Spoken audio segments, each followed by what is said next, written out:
माघ मास महात्म्य कथा, 3 अध्याय। इस अध्याय में आप सुनेंगे 12 वर्षों तक जल वृष्टि न होने के कारण बेचैन होकर 10 दिशाओं का क्षीण हो जाना, अकाल के कारण घबराकर महर्षि भृगु और उनके शिष्यों का दीर्घकाल तक मणिकूट पर्वत पर तप करना। कथा के इतने वृत्तांत को सुनने के पश्चात राजा दिलीप ने महर्षि वशिष्ठ से पूछा, हे ब्रह्मर्षि, महर्षि भृगु ने मणि पर्वत पर निवास करने वाले विद्याधरों को किस समय ये ज्ञान का उपदेश दिया और क्या ज्ञान का उपदेश दिया, इस विषय को कृपया विस्तार पूर्वक स्पष्ट करें। राजा का प्रश्न सुनने के बाद महर्षि वशिष्ठ ने उत्तर दिया, हे राजन, सुनो। एक समय प्राचीन काल में 12 वर्षों तक वर्षा नहीं हुई। इससे 10 दिशाएं बेचैन होकर क्षीण हो गईं। इस प्राकृतिक प्रकोप के कारण हिमालय, मध्य प्रदेश इत्यादि अव्यवस्था से ग्रस्त हो गए। सभी प्रकार का नेम, धर्म, व्रत, पूजन, हवन और संध्या उपासना इत्यादि सब समाप्त हो गए। वेदों के अध्ययन और मंत्रों के उच्चारण की ध्वनि सुनाई पड़ना बंद हो गया। धर्म पूरी तरह समाप्त हो गया। सभी जीवधारी प्रकृति के इस प्रकोप से बेचैन और अव्यवस्थित होकर अपना नियम धर्म छोड़ बैठे। पूरा भूमंडल फल, फूल और जल से रहित हो गया। हे राजन, उस महाअकाल के समय में पृथ्वी के अनेकों भागों में पानी का अकाल पड़ गया। पृथ्वी पर जीवन की ऐसी दुर्दशा को देखकर महर्षि भृगु अपने शिष्यों सहित हिमालय पर्वत पर चले गए। यहाँ कैलाश पर्वत के पश्चिमी छोर पर मणिकूट नाम का एक शैल शिखर है। बहुत ही ऊंचाई पर स्थित ये शैल शिखर सोने, रत्नों और मणियों का अटूट भंडार है। पर्वत की उपत्यका में सफ़ेद और नीले पत्थर की शिलाएं हैं।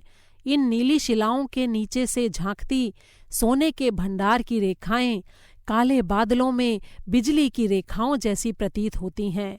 हे राजन, शिखर पर नीली शिलाओं वाला पर्वत अपनी उपत्यका में सोने का पीत वस्त्र पहने राजनारायण सा सुशोभित हो रहा है। पर्वत का नीले रंग का मध्य भाग सफ़ेद पत्थरों की उपस्थिति के कारण तारों भरे आकाश के समान सुशोभित हो रहा है। सफ़ेद रंग के पर्वत स्थान पर पहाड़ी औषधियों और जड़ी बूटियों की उपस्थिति के कारण ये ऐसा प्रदीप्त हो रहा है मानो साक्षात चंद्रमा ही है। हे राजन, पर्वत की तराई में यक्ष और किन्नर हमेशा गायन करते रहते हैं।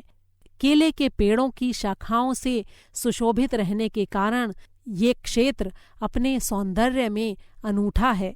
वैदुर्य की मणियों, सफ़ेद पत्थरों, हरे पाषाण और पद्मराग आदि की उपस्थिति के कारण पर्वत का प्रकाश इंद्रधनुषी आभा बिखेरता है। सभी धातुओं, स्वर्ण और रत्नों के भंडार से ये पर्वत सुशोभित होता है। पर्वत के निचले भाग में जहाँ पर हरी घास बहुत अधिक होती है, वहाँ चट्टानों पर बैठकर विद्याधरों की पत्नियां अपने पतियों के साथ क्रीड़ाएं करती हैं। यहाँ वैराग्य धारण करने वाले वीतरागी महात्मा और योगी जन गुफाओं में ध्यानमग्न होकर प्रभु की आराधना करते हैं। ये ज्ञानी जन हर समय भगवत भजन में लीन रहते हैं।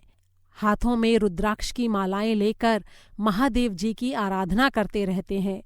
पर्वत के चारों ओर का वायुमंडल पारिजात फूलों की सुगंध से भरा रहता है। पर्वत पर जो झरने हैं उनसे लगातार कल कल की ध्वनि करता हुआ जल प्रवाहित होता रहता है। इस पर्वत के महावनों में हाथियों, कस्तूरी हिरणों और चित्र हिरणों के झुंड विचरण करते रहते हैं। महर्षि वशिष्ठ बोले, हे राजन, इस पर्वत के हरितिमा युक्त वन प्रांत में चंवरी गायें और अनेकों वन्य जीव और पशु विचरण करते और क्रीड़ा करते रहते हैं। राजहंसों, कोयलों, चकारों और मयूरों से भरे इस पर्वत की शोभा बड़ी ही निराली है। ये सदैव हरियाली और रमणीकता से ओतप्रोत रहता है। इस पर्वत पर यक्ष, किन्नर और अप्सराएं सदैव ही पर्वतराज की सेवा में लीन रहा करते हैं। राजा दिलीप ने महर्षि वशिष्ठ से प्रश्न किया, हे भगवान, कृपया ये तो स्पष्ट कीजिए कि इस पर्वत की ऊंचाई क्या है और लंबाई क्या है। महर्षि बोले, हे राजन, ये पर्वत 36 योजन ऊंचा है और शिखर पर इसकी चौड़ाई 10 योजन है। अपनी मूल स्थिति में ये पर्वत 16 योजन है।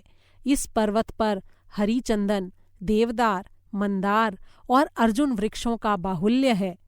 लवंग और जायफल के वृक्षों से युक्त ये पर्वत लताओं, गुल्मों और घने पेड़ों से हमेशा ढका रहता है। यहाँ पर हमेशा ही फलों और फूलों का बाहुल्य रहता है। हे राजन, इस प्रकार इस सुंदर रमणीक पर्वत को देखकर अकाल से पीड़ित महर्षि भृगुजी अपने शिष्यों सहित इस पर्वत पर निवास करने लगे और उन्होंने अनंत काल तक यहाँ निवास किया। पर्वत की गिरिकंदराओं और वनों में उन्होंने दीर्घ काल तक बड़ा ही कठोर तप किया। इति श्री पद्मपुराणे माघ महात्म्ये भाषाटीकायां मणिपर्वत वर्णनो नाम तृतीयोऽध्यायः सम्पूर्णम्। 3रा अध्याय समाप्त हुआ।